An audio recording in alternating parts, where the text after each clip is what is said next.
Hi everyone, I'm Karen and I'm talking wellness with Jane Hogan. Today we're doing part 2.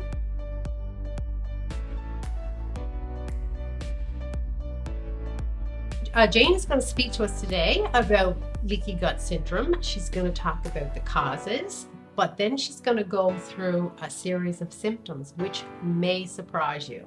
Anyway, let's go, Jane. Tell them. Yeah, I was explaining last time I was on about the research that I've done. So this is, I've learned all this from reading books and websites. And one thing I learned is that every person that's been tested with autoimmune disease has been found to have leaky gut. So if you have an autoimmune disease, most definitely have leaky gut or have had it at some point. But there's also lots of people who have leaky gut who don't have any kind of disease, but they might have signs of leaky gut. So how do you get leaky gut? It's the first question you asked me.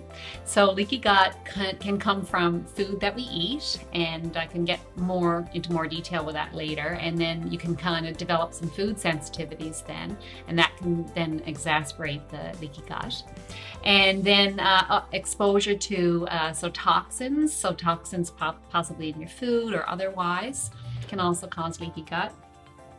Gut infections, so things like parasites, bacterial overgrowths, or yeast infections can also lead to leaky gut. Mold, exposure to molds is another one, or mycotoxins, that's another cause. And then some other things are like chemotherapy. So if anyone has gone through some chemotherapy, that again can cause it, and radiation as well. And just any kind of stress, like physical stress or emotional stress, can lead to leaky gut.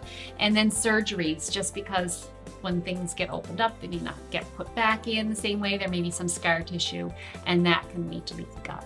So lots of different causes. Oh, and I left one out. Okay. Medications are another one that can cause leaky gut. So even like some things like proton pump inhibitors, other acid blockers, and even like what's called NSAIDs. So that's non-steroidal anti-inflammatories like ibuprofen and aspirin. Those can lead to leaky gut as well.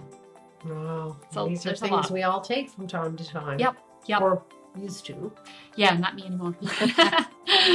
So let's get into the interesting part of this. Like tell everyone the symptoms of leaky gut. They may be surprised. Yeah. Well, if you're talking about the gut, we just have to put poop out there.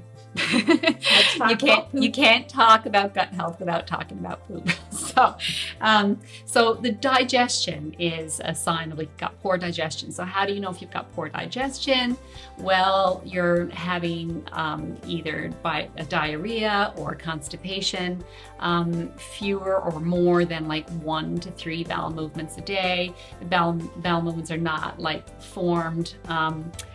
Things like, even you'd be surprised, heartburn and burping and passing excessive gas or having flatulence. Those are signs of poor digestion. So the cramps and bloating, that's another one. A lot of people complain about bloating after eating, and that's another sign that you could possibly have leaky gut. So that's just the digestion side. What else is there? Oh my goodness. There's so many. Like, you wouldn't think respiratory issues would be a sign of leaky gut. So like things like asthma, allergies, like runny nose, or even like mucus, if you excessive throat clearing. Those could also be signs of leaky gut. Skin issues, like who would have thought skin would be a sign that your gut's not happy? But so acne or rosacea, or just any kind of rashes, eczema, those kinds of psoriasis, all those kinds of skin issues. Yeah. Wow. And then, of course, I was very familiar with this one, joint pain and muscle pain. So that can be another sign. And the other one, brain health.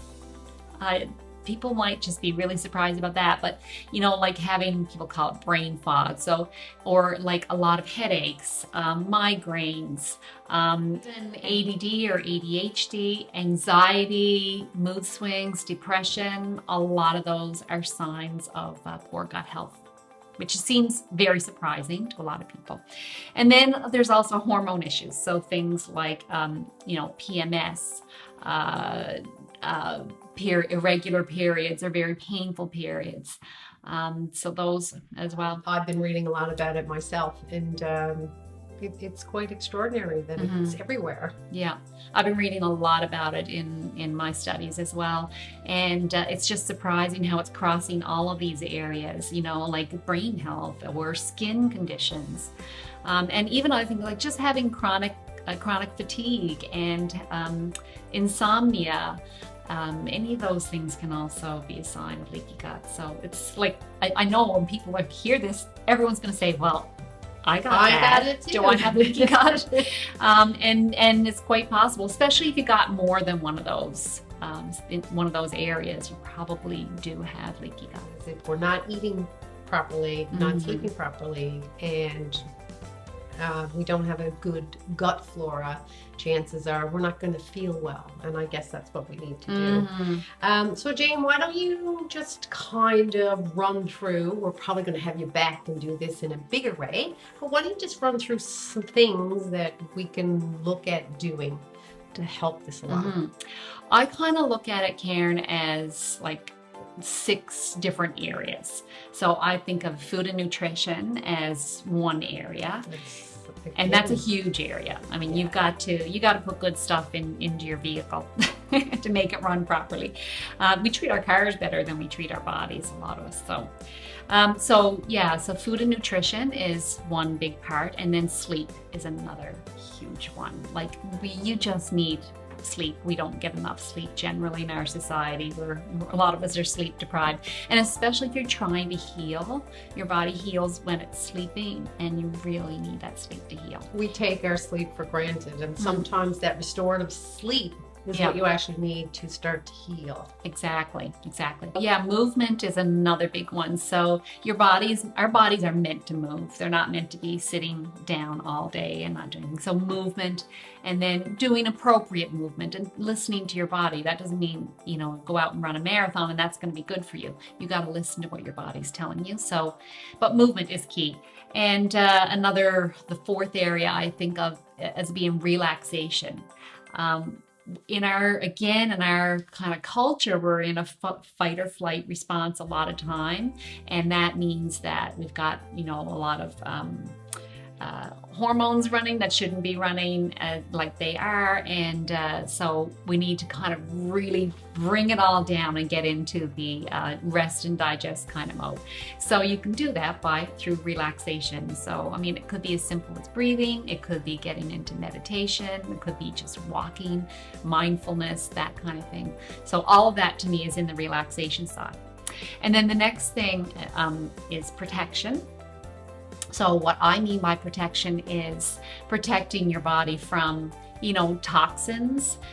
Toxins could be from the air, they could be on your skin, could be in your food, and also like toxic relationships. Sometimes we have relationships in our life that you just need to get rid of to protect yourself. So we're on to now the last one, which is connection. And connection to me is studies are showing that the biggest predictor of longevity is actually your friendships and people that you have around you. So connection is so important, which is why I started my healing support group. I really believe that people need to be around other people that can uplift them and help them cope with life and get well if they're ill. Wow. While we're still here, I wouldn't mind you explaining to our audience what you're actually studying now. Well, all of this, I was just so interested in it, was learning more about it. I thought, if I'm going to talk to people about it, I want to be able to talk to people in a way that's not going to kind of turn them away by bombarding them with kind of too much information. So actually, I went through my doctor, she suggested the Institute for Functional Medicine, which is where I found her, and I'm actually doing a health coach program through the Institute of Functional Medicine. So to become a certified health coach in functional medicine, which again is dealing with root causes and the system, all the body, mind, body, spirit systems. That's what it's all about these days. That's where we need to go to get better. I think so. And it's working for me. Yeah, well, it shows. We'll be seeing Jane in the future. I'm sure we will. We really enjoyed having you on, and I hope you'll come back. I certainly will. Thank you so much for having me, Karen. Oh, my goodness. It was our pleasure. Anyways, bye-bye. Bye.